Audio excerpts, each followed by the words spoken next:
Aparte de eso, obviamente, que el espectro etiológico de las polineuropatías es sumamente amplio, ¿no? Porque polineuropatías pueden haber agudas, crónicas, pueden ser metabólicas, pueden ser infecciosas, pueden ser tóxicas. Entonces, cuando a ti te dicen que hay una polineuropatía, échate a buscar qué es, ¿no? Porque hay un montón de posibilidades. Pero cuando tú hablas de una mononeuropatía múltiple, el espectro se reduce bastante, ¿no? Porque la primera posibilidad diagnóstica ante un paciente que tiene una mononeuropatía múltiple es una vasculitis, ¿no?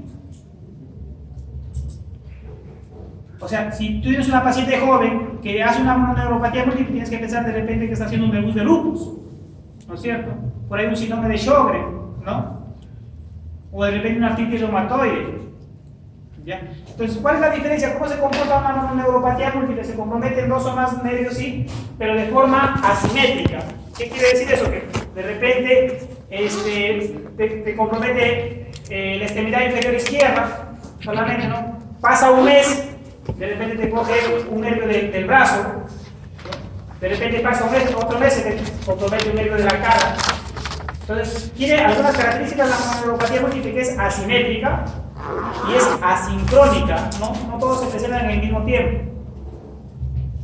Y obviamente no siguen un territorio continuo, a diferencia de una polineuropatía que normalmente es simétrica, generalmente es sincrónica y generalmente es de distal aproximada.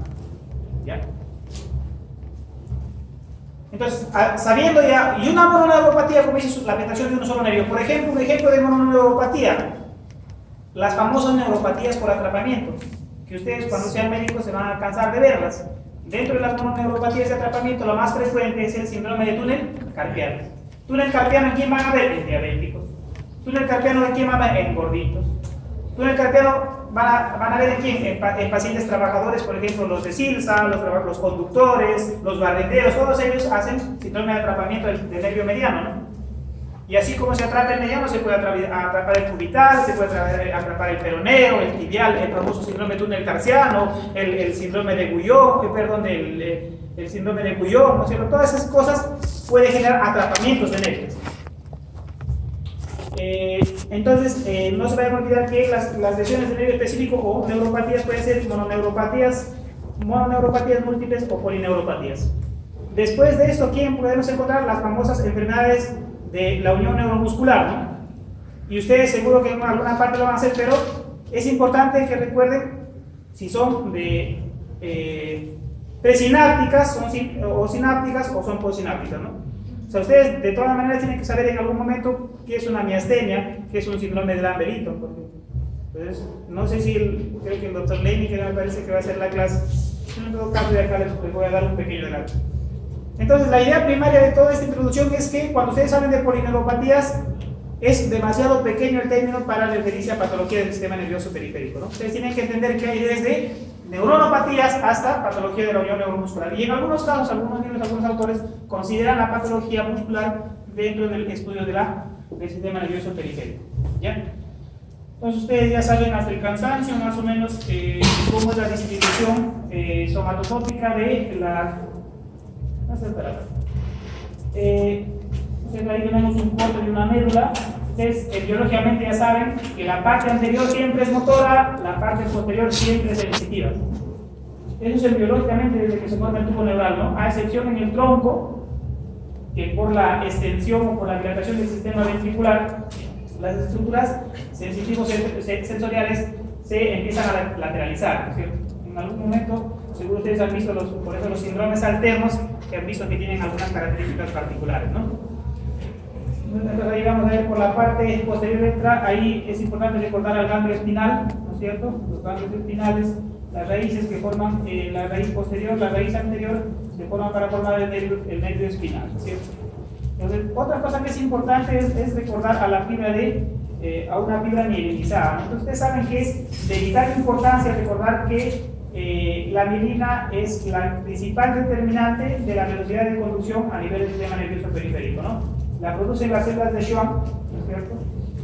¿Y por qué es importante saber esto? Porque cuando ustedes establezcan pronóstico o tipo de lesión de un paciente, es necesario que sepan si es desmielinizante o axonal, ¿no? Porque la lesión desmielinizante es la que tiene buen pronóstico, porque se recupera, ¿no? En cambio, una lesión axonal, el pronóstico es malo, ¿no? o recuperan poco o no se recuperan, ¿no? En el caso, particularmente hablando, por ejemplo, de síndrome de Guillain-Barré, si bien es cierto, la mayoría son desmeninizantes, pero los Guillain-Barré que han sido axonales habitualmente quedan postrados, ¿no? O quedan con una limitación motora bastante importante, ¿no? Obviamente, aparte del grosor de la mielina, el otro determinante de la velocidad es el espacio internodal, ¿no? Entonces, en resumen, una fibra mientras más gruesa sea, mientras más mielina tenga y mientras más espacio entre nodo y nodo haya, tiene más rapidez de conducción.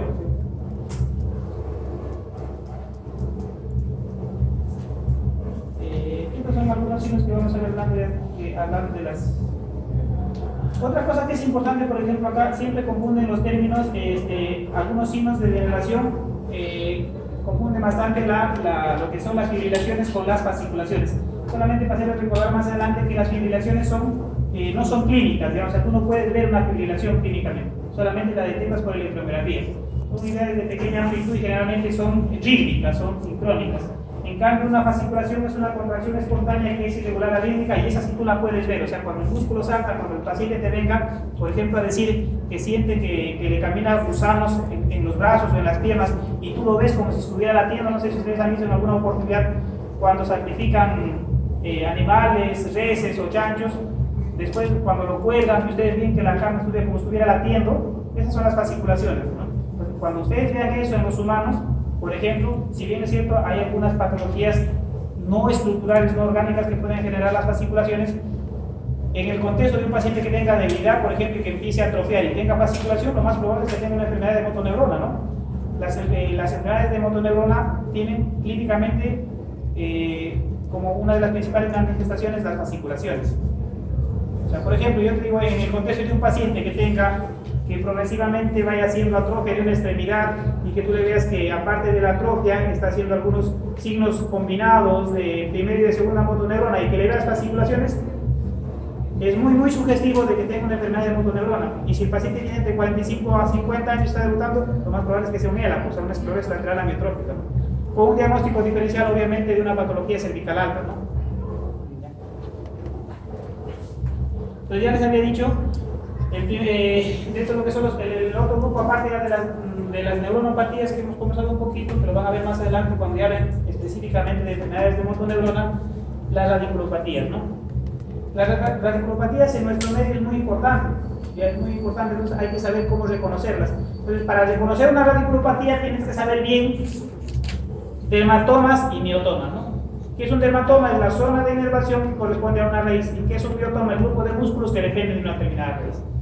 Entonces, por ejemplo, un paciente, algunos ya han notado conmigo, fue el tigre que está cosa tigre. Por ejemplo, si yo te dijera que un paciente llega con una cervicalgia intensa y que tiene una irradiación al primer dedo, ¿ya? Y tú en el examen físico no le encuentras o le encuentras disminuido el reflejo bicipital derecho y le encuentras un poco de atrofia del bíceps, ¿en qué raíz estarías pensando? C6. Y les hago mención de esa C6 porque la C6 es la radiculopatía cervical más frecuente, ¿no? ¿Ya? Por si acaso. Así como, por ejemplo, tú tienes que saber cómo se comporta una L5, que es la radiculopatía lumbosacra más frecuente, ¿no? A ver, Tigre, también tú has estado conmigo. ¿Cómo se comporta una radiculopatía L5?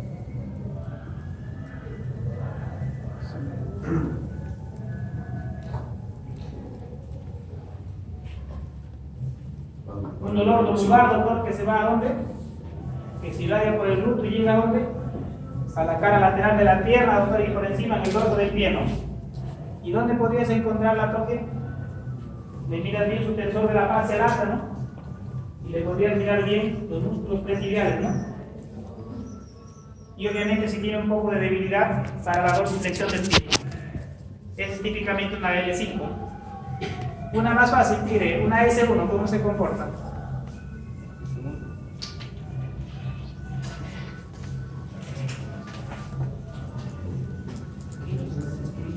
Fácil, doctor, es un dolor que se va a la planta del pie y cuando le quiero encontrar, buscar su reflejo aquí ya no lo encuentro, o le encuentro disminuido no lo encuentro, y de yapa le hago la seca y lo hago gritar al paciente, ¿no?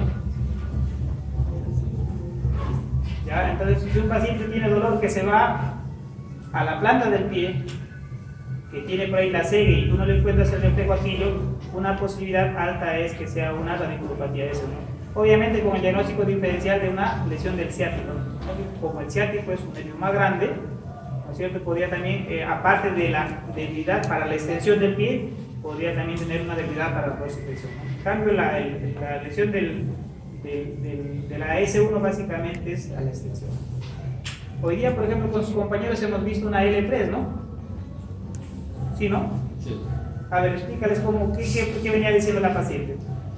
La paciente refería que estaba en reposo y no había problema, pero en el momento que estaba empezando el movimiento en la parte izquierda se sentía un quemazón y adormecimiento. Entonces la señora decía, doctor, cuando estoy tranquila no me pasa mucho, pero me muevo y me duele la espalda. Me duele la espalda y siento en el muslo que me quema el muslo y que me da como un hinchazón, como una corriente que se va a mi muslo. ¿Y qué no tenía la paciente cuando le sacamos? No tenía su reflejo patelar.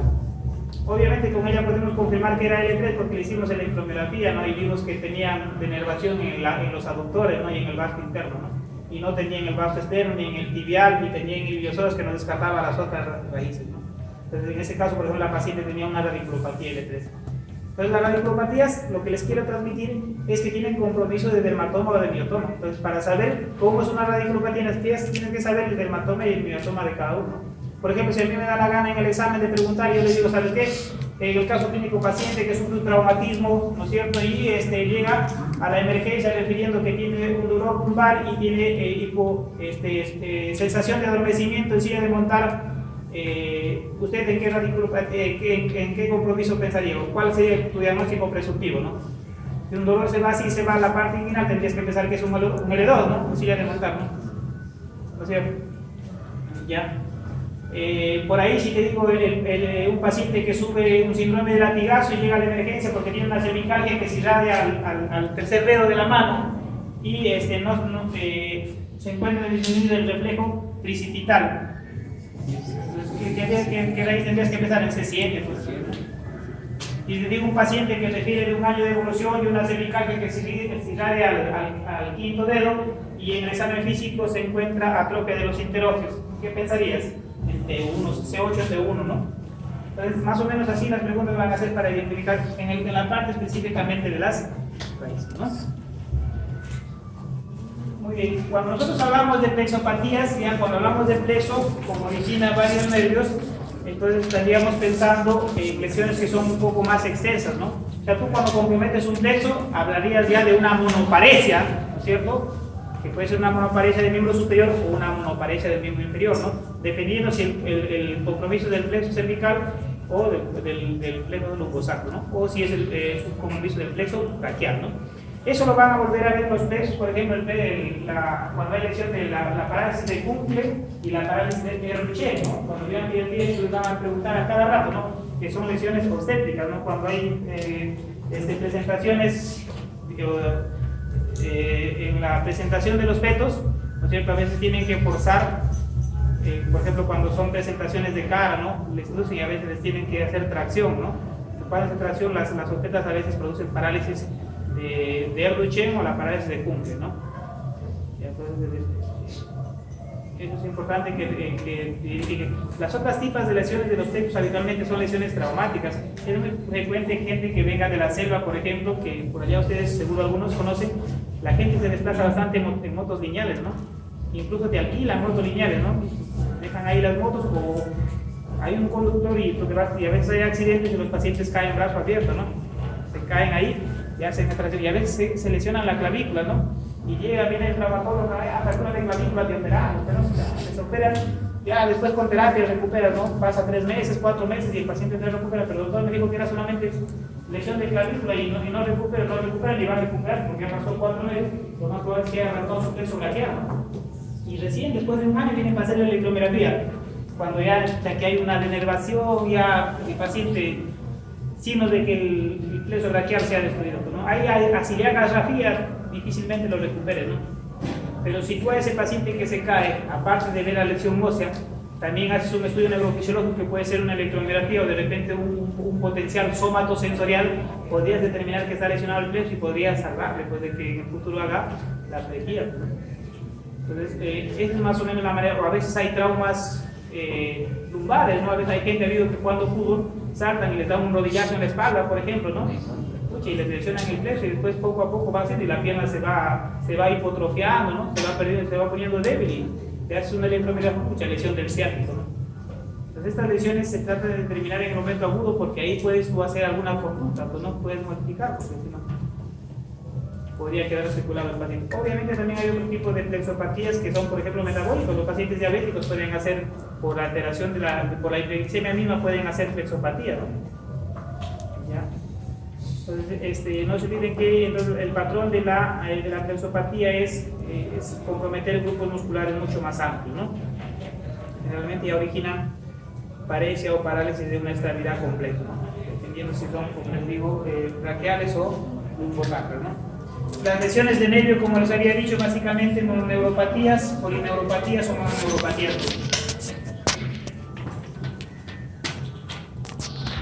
Entonces, por ejemplo, lesiones, ustedes que les gusta desestresarse los fines de semana, de tanto de que estudian en la semana, tengan mucho cuidado cuando se vayan a la discoteca y lo emborrachen a uno y se quede dormido, ¿no? A veces se quedan dormidos sobre el brazo, ¿no? Y se quedan dormidos sobre el brazo y producen la famosa parálisis del sábado por la noche, ¿no? O sea, la persona se queda mucho tiempo dormida sobre el antebrazo y como por acá pasa el nervio radial, ¿cierto? Al siguiente día se levantan y aparecen así como queriendo que le besen la mano, ¿no? O sea, aparecen con la famosa llamada mano péndula, ¿no? Para ustedes como signo la mano péndula es una lesión del radial, ¿no? Entonces nosotros tenemos otro signo que es típico, es la mano en garra, ¿no? Por compromiso del nervio cubital, ¿no? Y otra, la famosa mano péndula, mano de predicador, ¿no? Que es sugestiva de una lesión del mediámetro. A veces en los casos clínicos les preguntan así, paciente que sufre una lesión y presenta mano en garra o mano de predicador o mano péndula, ¿no? Y te piden hacer el diagnóstico, ¿no? Una lesión a veces un poco así curiosa y que la mañana les comentaba a los pacientes y que es un poco difícil de hacer un diagnóstico, o sea, demostrativo, que es más que todo un diagnóstico clínico, es la famosa meralgia parestésica, ¿no? O sea, la meralgia parestésica se produce por un compromiso del nervio femorocutáneo, ¿no? A su salida, ¿no? Pues, por ejemplo, los pacientes gorditos a veces empiezan a manifestar una sensación de dolor, quemazón y adormecimiento en forma de óvalo en la cara externa del muslo, ¿no? Entonces, le hacen electromiografía, le hacen resonancia y no saben qué tiene, ¿no? Porque es un nervio netamente sensitivo, a veces no se puede estudiar. Ustedes saben que los estudios que tenemos, a no ser obviamente que le hagas por ahí un potencial somatosensorial que lo podría identificar, pero los estudios que actualmente hacemos son estudios de conducción nerviosa que son las partes distales, ¿no?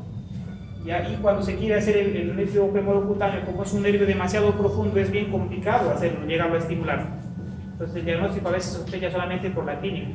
Entonces si tú tienes un paciente diabético, un paciente gordito, ¿no es cierto? O un paciente simplemente con sobrepeso que se viene quejando que tiene un adormecimiento en óvalo en el muslo derecho, lo más probable es que sea una meralgia parestésica por compromiso del femorocutáneo. Lo de bueno de eso es que tiene un relativamente buen pronóstico, pues, porque la mayoría de veces solamente se produce por desminimización del nervio. Pero sí, pues puedes. Ahí el paciente a veces lo hacen gastar un montón de dinero haciendo examen tras examen. Obviamente tendrías que hacer el diagnóstico diferencial, por ejemplo, con una radiculopatía L3, como el paciente que ha tenido. Otra mononeuropatía frecuente es la que le pasa a los pacientes que, por ejemplo, y es muy frecuente en las ginecológicas, ¿no? A veces el parto se demora, es un parto complicado y les ponen pues en la camilla ginecológica, ¿no? Bastante tiempo y les hacen todas las maniobras y al siguiente día las pacientes se quieren ir al baño y se caen, ¿no?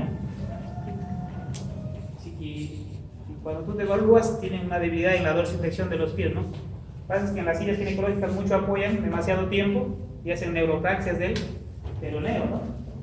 El peroneo es el que hace la dorsiflexión del pie, ¿no? Entonces eso es común, claro. O hay pacientes que están mucho tiempo en su cama, por los pacientes que tienen alguna enfermedad grave, están mucho tiempo echados y casi siempre apoyan la cabeza del peroneo sobre las estructuras de la cama, ¿no? Y esos pueden hacer lesiones del peroneo, ¿ya? Y la mayoría son justamente lesiones del peroneo a nivel de la cabeza del peroneo. Muy bien. Otras patologías que es frecuente a veces es los que hacen trabajos donde apoyan los codos, ¿no? La neuropatía por atrapamiento a nivel del codo del medio cubital. ¿Ya? La fosa epicoclear, por ahí pasa el medio cubital y por la compresión se puede llegar a dañar. Entonces, ese paciente, ¿cómo se manifiesta? Pues con una mano así que va atrofiando principalmente los interóseos y tiene debilidad tanto para hacer flexión principalmente del cuarto y el quinto dedo, ¿no es cierto? Y no puede separar los dedos y tú le vas a ver atrofia de los interóseos marcada, ¿no? Y también puedes notar atrofia de los músculos internos del brazo. Entonces, ahí es un paciente que sugiere que tiene un compromiso del nervio cubital, ¿ya?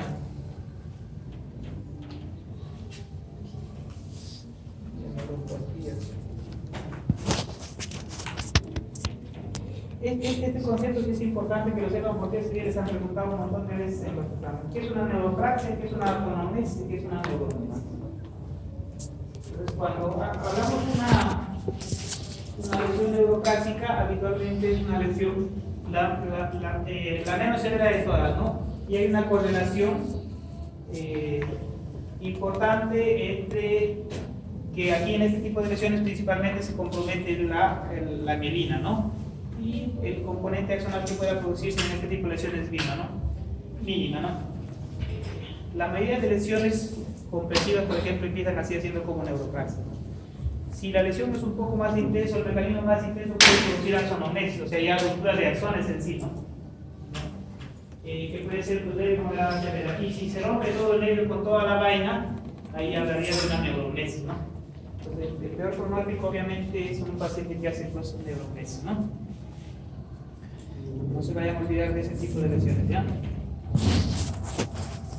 Entonces, más o menos, ¿cómo es la sintomatología de un paciente con polineuropatías? Justamente que está hablando su sílabus. Una polineuropatía, al final y al cabo, es un síndrome de segunda motoneurona, ¿sí? Y tu síndrome de primera y segunda motoneurona te lo has venido aprendiendo desde que eras postulante a la universidad. ¿Ya? Entonces, los clásicos signos de motoneurona, que son la hiporreflexia, en cuanto a lo motor, es la debilidad, la hipotrofia o atrofia, la reflexia y las fasciculaciones. Entonces, cuando tú quieras, si es que quieres alguna vez explorar a un paciente, tienes que tener algún instrumental que te permita valorar, ¿no? O sea, no solamente la parte motora se evalúa haciendo maniobras de resistencia. El componente motor, ustedes en su examen físico han visto que implica evaluar la fuerza, el tono, el trofismo y los reflejos. Entonces, al menos ustedes como médicos tienen que andar al menos un martillito de reflejos. Hoy día, por ejemplo, yo me he olvidado mi martillo y el alumno me ha prestado, ¿no? Pero otras veces, por ejemplo, si los alumnos no llevan por ahí su martillo, no podemos examinar reflejos, ¿no? Entonces, ustedes como en su práctica clínica dentro de su arsenal de instrumentos tienen que tener un martillito, al menos, ¿no? Entonces, ¿cómo se evalúa la atrofia? La atrofia se evalúa básicamente viendo, ¿no? Y como le diría, las fasciculaciones que son signos típicos, ¿no? Las manifestaciones que el paciente dice, las parestesias, ya les había dicho, no se olviden, la parestesia es una cuestión subjetiva. La parestesia es lo que te dice el paciente. La parestesia es una sensación, una alteración de la sensibilidad que lo requiere el paciente en ausencia de un estímulo externo que lo provoque. Ejemplos de parestesia son, por ejemplo, los hormigueos, los adormecimientos, las sensaciones de pinchazo. Las otras cosas que ya tú ya encuentras en el examen, los otros síntomas sensitivos son evidenciables. Por ejemplo, hablar de disminución de la sensibilidad o hipoestesia o alteración, o sea, que tú percibas de una forma una sensibilidad estimulando con estímulos, por ejemplo, tú lo sientas como de repente como un dolor excesivo, de repente que te examinen con un mundo aliento, por ejemplo. En este caso sería pues, una hiperalgesia, ¿no? O sea, una alteración normal de la sensibilidad, ¿no? ¿Ya? Otra cosa que es importante recordar aquí, la lodiña, ¿no? La famosa lodiña, o sea, la percepción la percepción como dañino de un estímulo habitualmente inocuo, ¿no? Por ejemplo, que un paciente diabético se tape con la sábana y le duela, ¿no? O sea, que el roce de la sábana le produzca dolor. O que tú le examines y que le pases el dedo y le haces gritar. O sea, la lodiña es la aparición de una sensación desagradable e intensa ante estímulos que son inocuos, ¿no? A diferencia de la hiperalgesia, que solamente es percibir más, pero un estímulo que habitualmente sí es doloroso. O sea, por ejemplo, yo te picho con un mordadiente a ella y a él. A ella le va a doler un poquito y a ella le va a doler un montón, pues, ¿no? Lo percibo como muy doloroso. Esa es hiperalgesia. Y a la niña, por ejemplo, sería que yo le toque con un algodoncito a ella, normal, pues no siente nada, y ella le toco con un algodón y grita, ¿no? Entonces, eso es más o menos para que diferencien cómo es una hiperalgesia y una algodilla, ¿no? Y otra cosa que es importante, ustedes tienen que recordar que el sistema autonómico está distribuido tanto en el sistema nervioso central como periférico. Entonces, las polineuropatías, así de referencia, por ejemplo, vamos a hablar más adelante en los Guillain-Barré, por ejemplo, el 70% de pacientes hacen disautonomías y a veces no lo consideran dentro de parte de los síndromes de polineuropatías. Hay pacientes que hacen a veces taquicardia, a veces hacen sudoraciones, hacen hiperhidrosis, anhidrosis, a veces hacen problemas de incontinencia, a veces hacen problemas de impotencia, como por ejemplo los diabéticos jóvenes que a los 45 años y vienen al médico porque tienen impotencia sexual que está que les malogra su vida familiar, ¿no? Entonces, esas cosas, por ejemplo, tienen importante que recordar las diarreas, a veces incluso que lo confunden con síndromes de intestino de colon irritable, ¿no? Pues hay bastantes manifestaciones disautonómicas que... Parece que se va a acabar su parte que...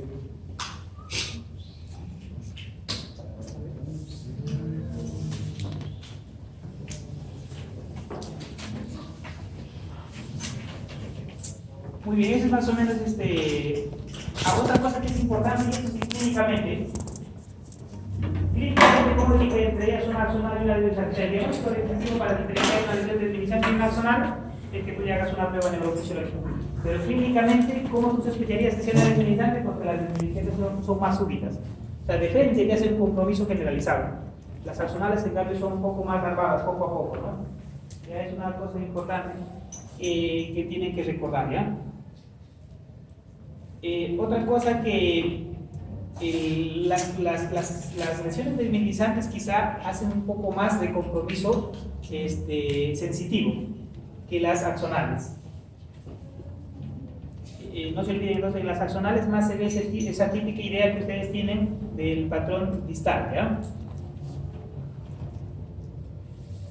Las lesiones de cuello del cuadrito, normalmente las axonales son de subagudas acrónicos, las famosas hipostesis en cuántica, ¿no es cierto? La realidad generalmente es distal, empiezan haciendo más que todo la alteración de los reflejos distales, como el arquillo, habitualmente no producen radiculopatías, no producen radiculopatías, a lo menos no al inicio, ¿ya? El líquido cefalorraquídeo suele ser normal, la velocidad de conducción suele ser normal, lo que sí tienen es el problema del hipovoltaje, y obviamente en el pronóstico es de más lenta recuperación, ¿no? Como digo, si es que recupera, pues hay algunos que pueden quedarse colados, ¿no? La desvisación es más abrupta, ya, debilidad proximal hemántica al calcetín, alopecia generalizada, aquí sí vamos a identificación radicular, y en las proteínas, por ejemplo, en el Guillain-Barré, en la mayoría de Guillain-Barré que encuentras tú la disfunción albuminocitológica, ¿no? El aumento de las proteínas, ¿no? Y obviamente, como la mielina es la principal determinante de la velocidad, las estudios de evolución van a salir alteradas, ¿no? Y la recuperación es relativamente rápida. Este es más o menos el patrón de característico de una manoneuropatía múltiple, como decía, tiene ahí, por ejemplo, tiene un compromiso de cubital de la mano izquierda, de la mano derecha, un peroneo del lado izquierdo, ¿no? Estas son neuropatías que no es el tema. Conversemos un poquito de síndrome de Guillain-Barré, que está un poco de moda.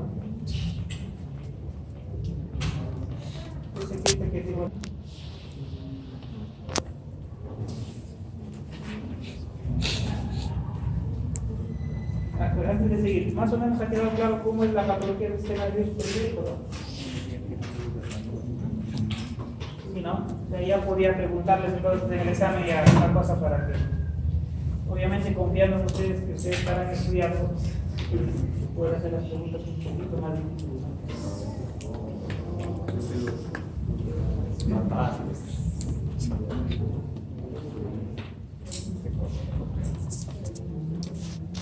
Antes de pasar a otra cosa que es importante recordar, la mayoría de polineuropatías son crónicas, ¿ya? polineuropatías agudas son pocas. Dentro de esas pocas de polineuropatías, por ahí la enfermedad de Lyme, algunas intoxicaciones, ¿ya? Algunos problemas, el PIRA del VIH, por ejemplo, que puede ser. Y quizá la polineuropatía aguda más frecuente es el famoso síndrome de Guillain-Barré, ¿no? Ya, entonces, obviamente, dentro de lo que son parálisis motoras, después del apoyo, quizá es ahorita la más frecuente, ¿no? Es una distribución mundial, hay múltiples subtipos, no se olviden. Antes, por ejemplo, la definición clásica, cuando apareció el síndrome de Guillain-Barré, en los libros le ponían como la poliradiculoneuropatía de Guillain-Barré, Landry-Stroll, porque son los 4 neurólogos que hicieron sus contribuciones a esto, ¿no?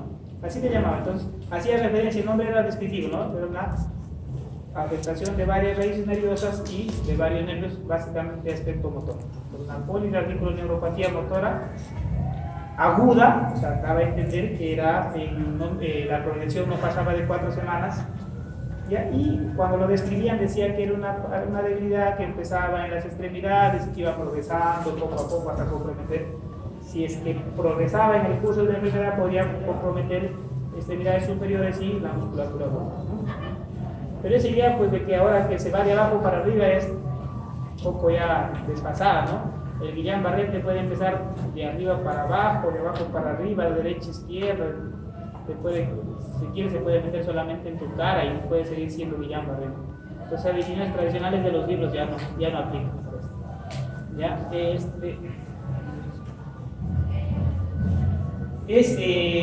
Como le digo, es un error, porque antes decía que como la forma más frecuente de Guillain-Barré era el PIRA, o sea, la polineuropatía inflamatoria desminizante aguda, y todas se recuperan, ¿no? Decían que era una patología relativamente benigna, ¿no? Pero hay que tener en cuenta, como le digo, que el 20% más o menos debe quedar severamente incapacitado de los pacientes que les da Guillain-Barré. Incluso el 5% de pacientes se puede morir, ¿no? Pero es una patología importante, sí, entonces puede haber muertes por Guillain-Barré, ¿no? Entonces, lo que sí hay que recordar en el Guillain-Barré, y eso, por ejemplo, en algunos libros aparece Guillain-Barré crónico, ¿no? El Guillain-Barré crónico no existe, ¿no? Cuando se habla de Guillain-Barré crónico, está haciéndose referencia a una enfermedad propia, ¿no? Que es la famosa polineuropatía inflamatoria desmielinizante crónica. Ahorita que me acuerdo, a alguien le encargué leer polineuropatía inflamatoria desmielinizante crónica. No sé, alguien le diga,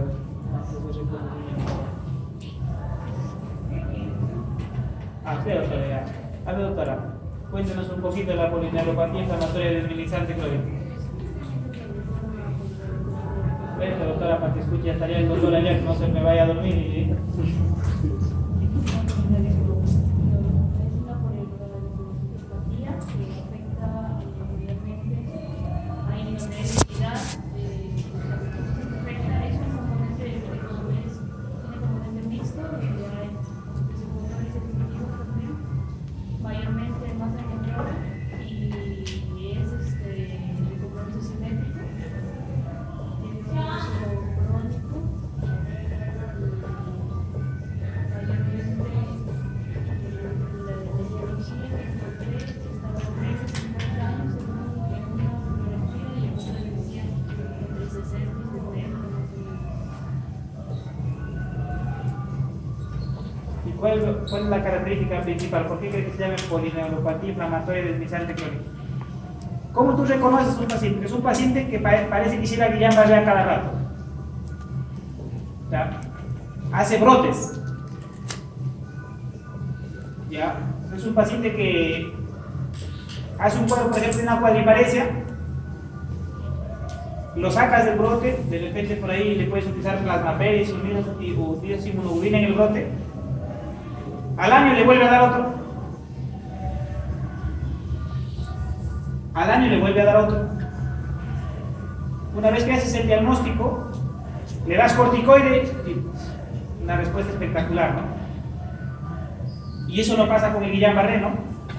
El Guillain-Barré no responde al corticoide, ¿no? ¿Ya? Entonces es importante, pese a que dentro de la fisiopatología tienen algo parecido porque ambos son compromisos de gangliósidos, ¿no? Que son componentes de la mielina.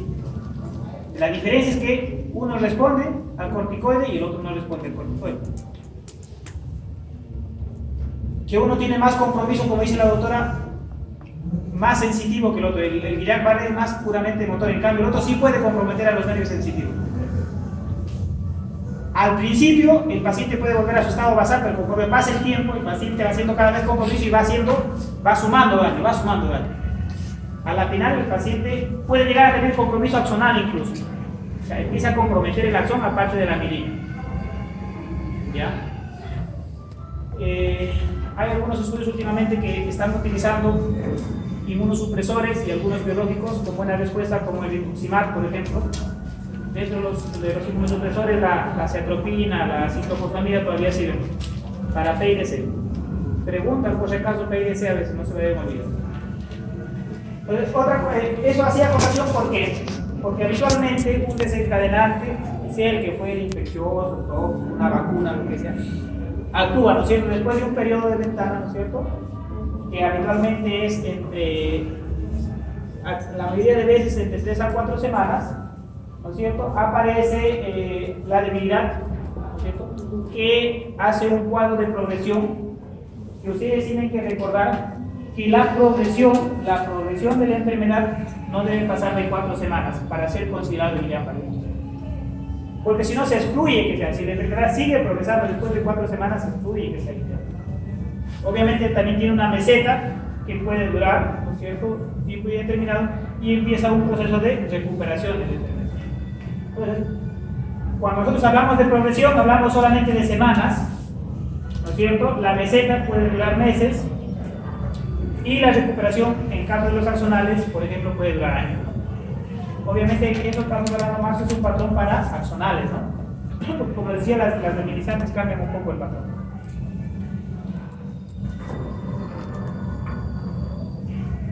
Esa es la etiología nuestra, porque nosotros varía un poco, no sabemos, en realidad no hay estudios epidemiológicos bien exactos, ¿no? Por ejemplo, ahorita, el año pasado, hubieron como 25 casos, ¿no? En ese pequeño brote ha habido de nuevo 27, pero ya pues no eran casos de la B que solamente eran 10, sino que como sabían que hay inmunoglobulina, pues venían de Cajamarca, de Chachapoya, de todo sitio. Entonces aquí parecía pues un recolector de Guillain-Barré, ¿no? Pues con eso no puedes sacar una estadística de cómo es. Ya tenemos los virus, pues reportan más o menos desde 0,89 a 1,89 casos por 100.000, con una media de 1,1, ¿no?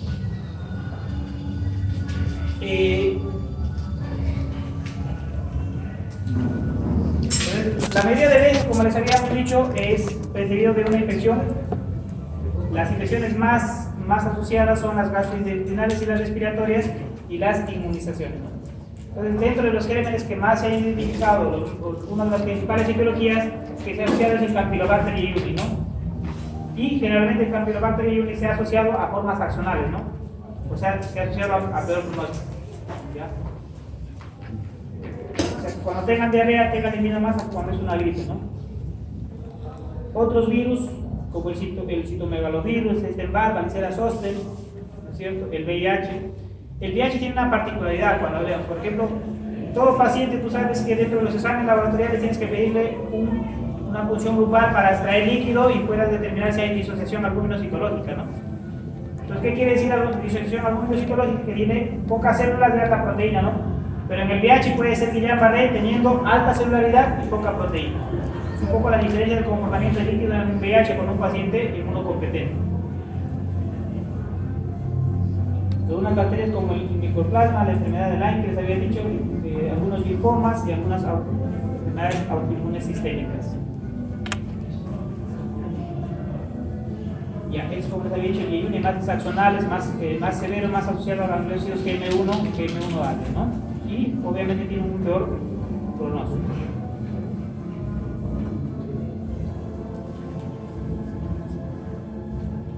Por vacunación, cuando ya empezó a ponerse las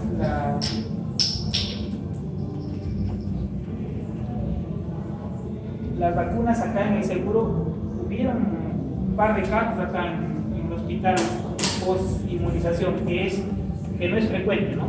Habitualmente lo más frecuente es que sea post-infección, ¿ya?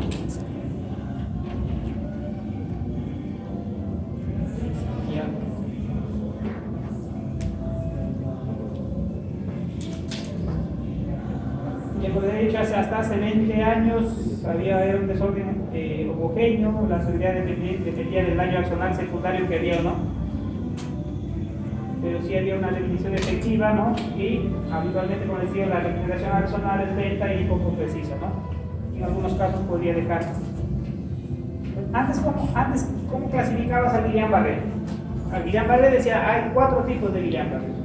La polineuropatía inflamatoria desminizante aguda, también llamada PIDA, la neuropatía axonal motora, ¿no es cierto? El famoso ANAM, la neuropatía sensitivo-motora axonal, el famoso NASMA, y el cuarto era el síndrome de Miller-Fisher, ¿no? Obviamente, ahora ya ha cambiado alguna clasificación, y ya los compañeros les comentaban que ustedes deben tratar de enfocar el Guillain-Barré en función de espectro, ¿no? Como ustedes saben, el mecanismo fisiopatológico que produce el Guillain-Barré es un mimetismo molecular, ¿no? Y el principal sitio de lesión son los gangliósidos, pero los gangliósidos tienen cierta predisposición por encontrarse en mayor cantidad en nervios espinales o en nervios craneales, ¿no?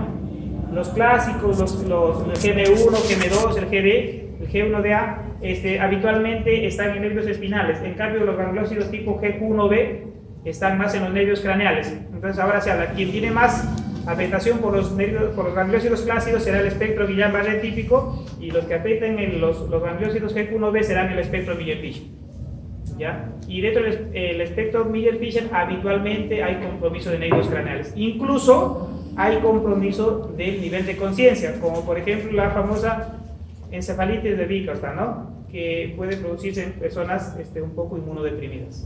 Y entonces, la idea de que antes el síndrome de Guillain-Barré era netamente una patología periférica que está quedando de lado, ¿no?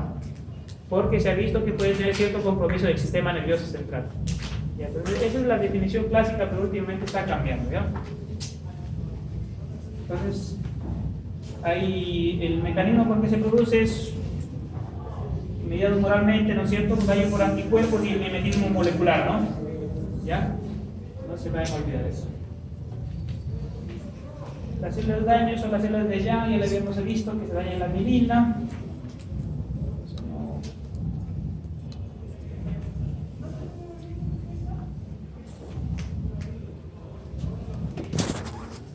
Muy bien, entonces, pese a que el resultado final de los pacientes con Guillain-Barré es que tengan un déficit motor, pero casi todos, por no decir todos, tienen alguna forma de parestesia. Todos los pacientes que tú preguntes van a decir por ahí, doctor, que sintieron un cosquilleo, un hormigueo, una sensación de pinchazo en las manos y en los pies. Pese a, como les digo, ¿por qué? ¿Por qué pasa eso? Porque la mayoría de nuestros nervios son mixtos. O sea, si bien es cierto, puede ser predominantemente motores, pero tienen cierto componente sensitivo, ¿ya? Entonces, y casi siempre las parestesias son distales. Eso es, casi siempre las parestesias son distales. Ya te he dicho, debilidad simétrica, progresiva en la forma clásica, progresión de 28 días, infección respiratoria, otra cosa que es importante, que el paciente puede tener lumbalgia en el 66% de los casos. Puede haber, como les he dicho, debilidades focales, sobre todo a nivel lo que es la musculatura lumbar, la musculatura lofaringia.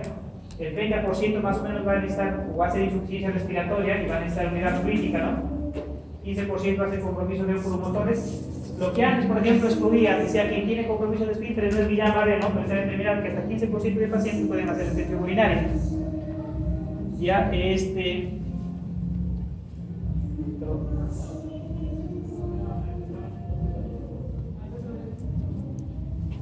y otra cosa que les había dicho que los pacientes pueden empezar, 10% pueden empezar en los brazos o en la cara, ¿ya? Otra cosa que es importante, les había dicho, las disautonomías, ¿no? Taquicardia, retención urinaria, hipertensión, hipotensión ortostática, bradicardia. Ha habido muertes súbitas por pacientes que hacen cuadro de arritmia, ¿no? ¿Ya? Por si acaso, ¿sí? paciente que no te puede matar el Guillain-Barré. Una cosa es que te mate el Guillain-Barré por insuficiencia respiratoria y otra cosa es que te mate el Guillain-Barré porque hiciste una disautonomía que no la identificaste. Por eso es que el paciente con Guillain-Barré tienes que identificarlo bien para ver la necesidad de meterlo a una unidad crítica, ¿no? Porque el protocolo dice que todo paciente con Guillain-Barré debe entrar a una unidad crítica. Y no solo porque haga insuficiencia respiratoria, sino por el compromiso disautonómico. Otras cosas que pueden haber más raras, papilledema, algunas bioquímicas faciales, signos meningios. Yo le dije en alguna oportunidad a algún compañero, búsquenle por ahí signos meningios, incluso signos radiculares, ¿no? Porque si la definición es una poliradiculoneuropatía, le han puesto poliradiculopatía porque hay afectación de raíz. ¿Qué maniobras tienen que hacer? Hágale por ahí su laser, hágale su spurling, hágale su plenil a los pacientes. O sea, mejor dicho, empújenles la cabeza. Cuando están, pongan la cabeza al costado y empujen y vean si se irrita, si hay dolor. Levanten la pierna, doblen el cuello, hagan su Kerni, su Brusinski. Pero hágalo como esto, ¿no? Si aquí le digo, hagan Kerni, hagan Brusinski, todo lo hacían, la rigidez, el Kerni, el Brusinski, todo lo hacían en el cuello. Entonces, ustedes ya llevados a semiología tienen que ver ese tema, ¿ya? Ya les había dicho, miren, lo raro que pueden haber cambios en el estado mental, como la forma que les había dicho, el síndrome de los hijas, ¿no? Secreción inapropiada de hormona antidiurética también se hizo, ¿no? O incluso cuadros de encefalopatía reversibles, ¿no? Asociados lógicamente a cuadros hipertensivos por la disautonomía. Entonces, a pesar que está cambiando un poco esto de los criterios, ¿qué es requerido para hacer el diagnóstico? Que tenga pues, un grado de debilidad, sea vocal o sea generalizada, pero tiene que tener debilidad, ¿no? Y la reflexia, eso sí, tengan mucho cuidado. Se está postulando últimamente que así como hay gangliócitos en los medios espinales, también hay gangliócitos en las astas, en los núcleos motores de las astas. Entonces puede haber estados transitorios de hiperreflexia.